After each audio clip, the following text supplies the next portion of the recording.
Trump acabou de dar um ultimato ao Brasil e ninguém na imprensa está te contando o que isso realmente significa. Se o PCC for classificado como organização terrorista pelos Estados Unidos, o seu bairro, o seu estado, pode virar zona de operação militar americana.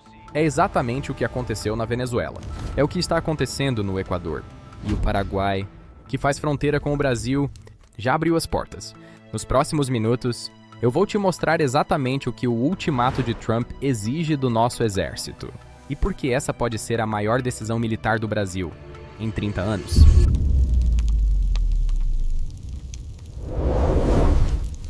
Vamos começar pelo começo. Em dezembro de 2025, o governo Trump publicou um documento chamado Estratégia de Segurança Nacional. E nesse documento, Washington propôs algo que muda completamente o jogo na América Latina: a retomada da doutrina Monroe. Mas não é a doutrina Monroe original, criada em 1823. É uma versão atualizada, batizada de Corolário Trump. E o objetivo dela é claro: restaurar a preeminência americana sobre todo o hemisfério ocidental. Em outras palavras, transformar a América Latina oficialmente no quintal dos Estados Unidos. Parece coisa técnica de diplomata.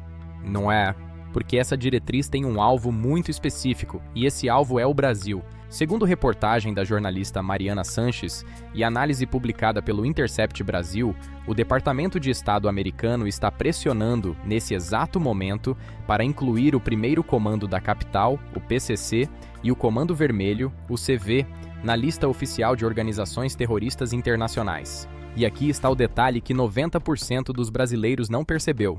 No momento em que essas duas facções entram nessa lista, os Estados Unidos abrem a porta legal para fazer no Brasil exatamente o que fizeram na Venezuela, no Equador e no Panamá.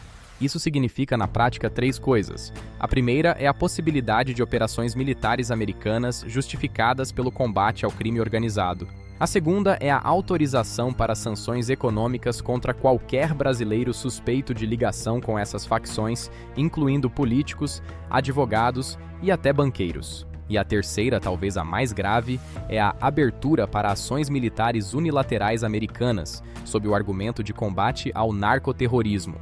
Você leu certo. Ações unilaterais, sem autorização do governo brasileiro. E essa não é minha interpretação. É a leitura que pesquisadores do SEBRE, o Centro Brasileiro de Relações Internacionais, fizeram publicamente sobre o que está acontecendo. Mas tem algo ainda pior. Para entender o tamanho da ameaça, você precisa ver o que aconteceu com o nosso vizinho do norte.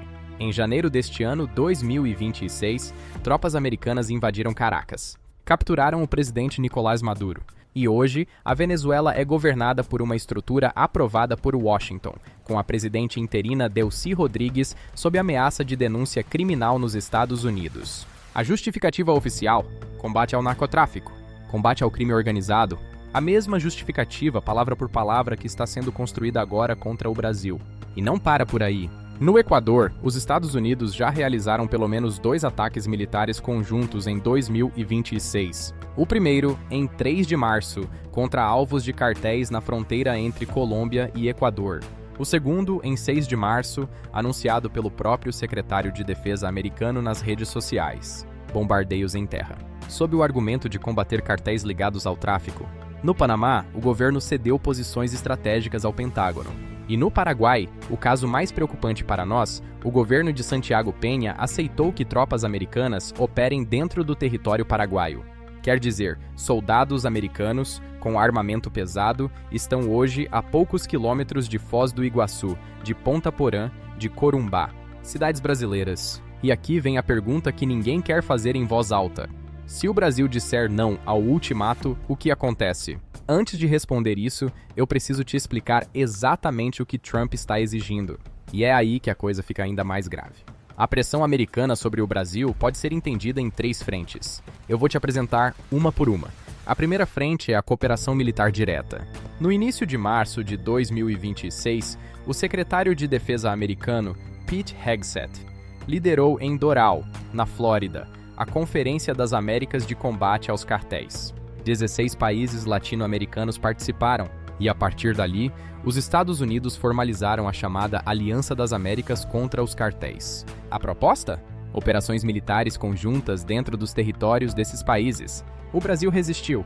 Lula deixou claro que o combate ao narcotráfico tem que respeitar a soberania dos países da região. Mas isso não impediu Hegseth de fazer uma declaração que assustou o continente inteiro. A segunda frente é o compartilhamento de inteligência militar e policial em tempo real. Isso inclui dados sobre rotas do tráfico, sim, mas também inclui informações sobre operações sensíveis, comunicações interceptadas e dados estratégicos do nosso aparato de segurança. Tudo entregue para a CIA, para o FBI e para a DEA, sem qualquer controle do governo brasileiro sobre o uso dessa informação.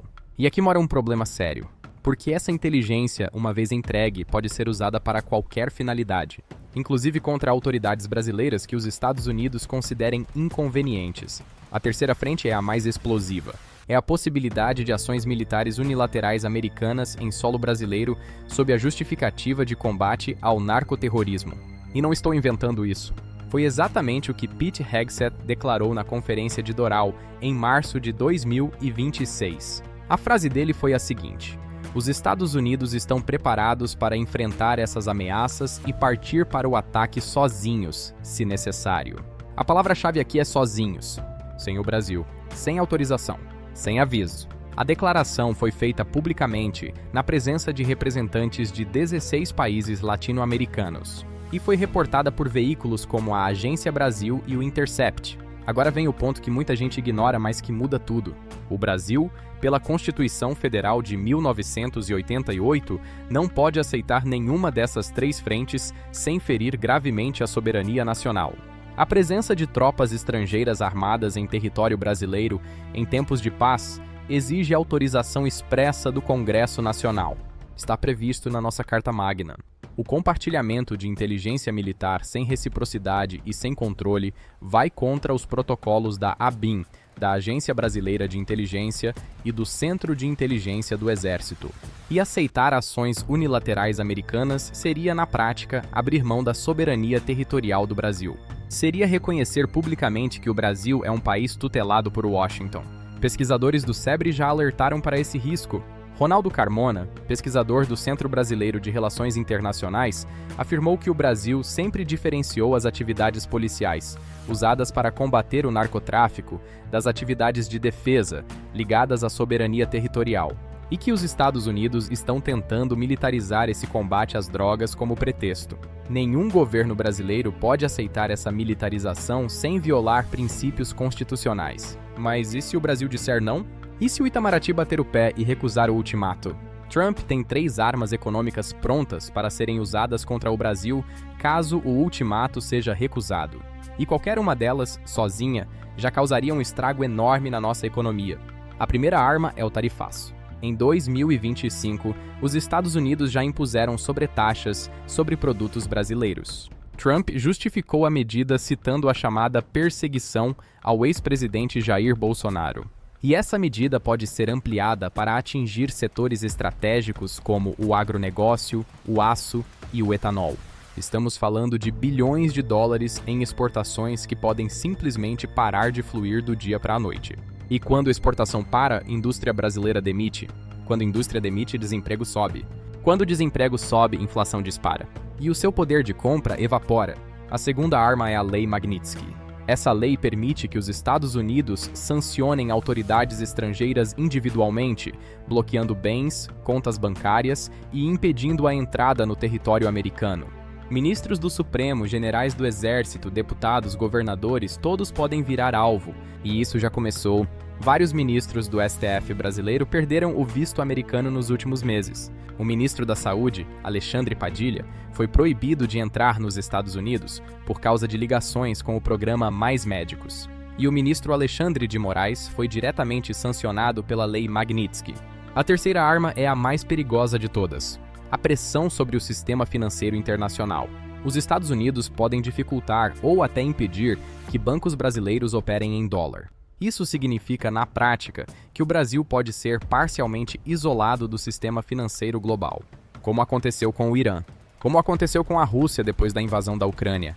Imagine acordar amanhã e o Itaú, o Bradesco, o Banco do Brasil, todos terem dificuldade de processar transações internacionais. Importação para, exportação para, combustível some, remédio some, e a economia brasileira entra em parafuso em questão de semanas. Essa é a artilharia pesada que Trump tem na mão. Aí entra o segundo nível da pressão. E é aqui que Trump mostra as garras. Lembra que no começo desse vídeo eu prometi te mostrar a única doutrina que pode salvar a soberania brasileira nesse cerco? Chegou a hora. O nome dela é Doutrina Itamaraty, ou mais amplamente, a tradição da política externa brasileira de não intervenção e defesa intransigente da soberania. Essa doutrina foi construída ao longo de mais de 100 anos, desde o Barão do Rio Branco, e ela tem 3 pilares fundamentais. O primeiro pilar é a soberania territorial absoluta. Nenhuma tropa estrangeira pisa em solo brasileiro sem autorização do Congresso. Esse princípio é tão forte que, mesmo durante a Segunda Guerra Mundial, quando o Brasil era aliado dos Estados Unidos, a presença militar americana no Nordeste foi negociada com restrições rigorosas. O segundo pilar é a autonomia decisória. O Brasil sempre se recusou a entrar em alianças militares automáticas. Não fazemos parte da OTAN. Não temos pacto de defesa coletiva com nenhuma potência. Isso nos dá liberdade de manobra diplomática. O terceiro pilar, talvez o mais importante hoje, é a multilateralidade. O Brasil sempre buscou resolver conflitos pela via diplomática, dentro de fóruns como a ONU, o Mercosul e os BRICS. Isso é exatamente o oposto do unilateralismo americano. E aqui está o ponto crucial.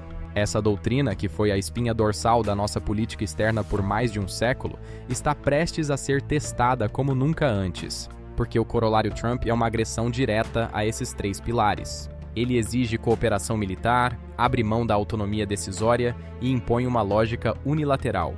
Analistas de defesa avaliam que a forma como o Brasil vai responder a essa pressão nos próximos meses vai definir a nossa posição no mundo pelos próximos 20 anos. A próxima reunião do Conselho de Defesa Nacional, prevista para as próximas semanas, será decisiva.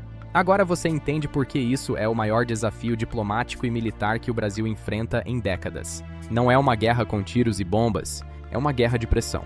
The Circle, The Ultimatos. É a doutrina americana de sufocar economicamente até forçar a obediência.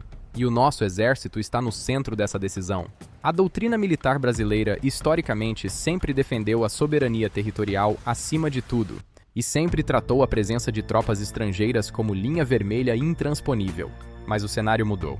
A China está observando, a Rússia está observando, os países vizinhos estão escolhendo lados. E o Brasil, pela primeira vez em décadas, pode ser obrigado a tomar uma posição clara entre Washington e o resto do mundo.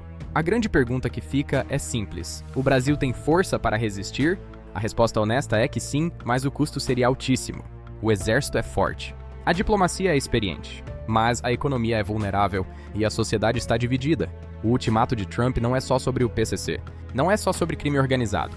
É sobre quem vai mandar na América Latina nos próximos 20 anos. E o Brasil, goste ou não, vai ter que responder. Se você quer entender como a geopolítica mundial afeta diretamente a sua vida e a soberania do nosso país, se inscreve no canal Jogo Global e ativa o sininho. Aqui a gente analisa, de forma direta, sem viés político, o que realmente está acontecendo no tabuleiro global. No próximo vídeo, eu vou te mostrar exatamente como a China está se posicionando diante desse cerco americano. Porque enquanto Washington pressiona, Pequim observa. E o que Xi Jinping está planejando para o Brasil pode mudar completamente o jogo. Até lá!